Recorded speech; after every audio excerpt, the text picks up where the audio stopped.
One of the most common types of academic essay you'll have to write is the comparison contrast essay, where you'll be asked to talk about the similarities and differences of two subjects. Now, it probably won't be as easy as comparing two cities. You'll probably have to compare something like two theories or two characters in two totally different novels. The most important thing to remember with comparison is to avoid the obvious. If you have two subjects that are very similar, of course it's easy to focus on similarities, but it's probably more interesting to try to focus on the differences. Now, before we talk about the essay structure, it's important to mention that you should probably watch the video on basic essay structure first, okay? So the comparison contrast essay introduction is basically the same as the other essays we've discussed.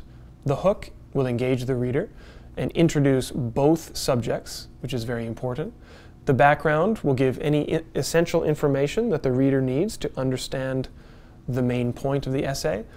And then the thesis statement will focus the comparison for the reader. Now, I'll mention something about thesis statements in a moment. The main difference between the comparison contrast essay and the other essays that we've discussed is that you have options with this kind of essay. There are really two different options that you can choose from.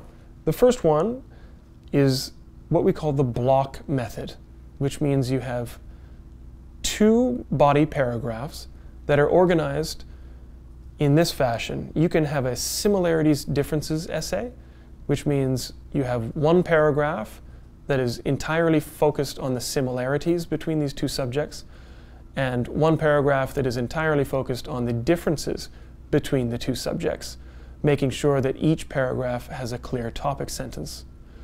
Another form of the block essay is what you might call a subject-to-subject essay, which in one paragraph gives all the information about one subject.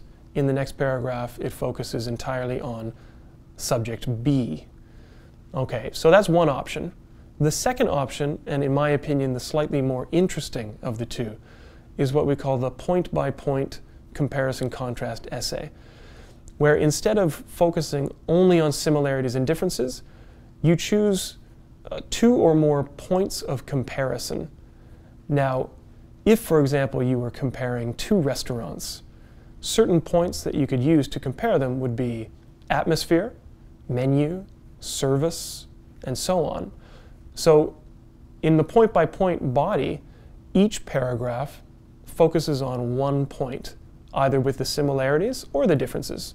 So for example, in that essay about restaurants, paragraph 1 would focus entirely on the atmosphere of both restaurants.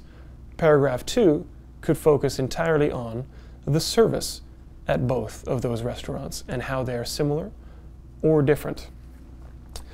After you've done that, of course, you have your conclusion, which is the same as pretty much all essays that we've talked about.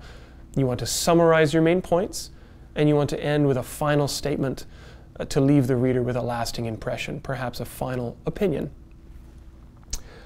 Now, the most important part to keep in mind about the point-by-point essay is that whatever points you're discussing in your body have to be mentioned in the thesis statement.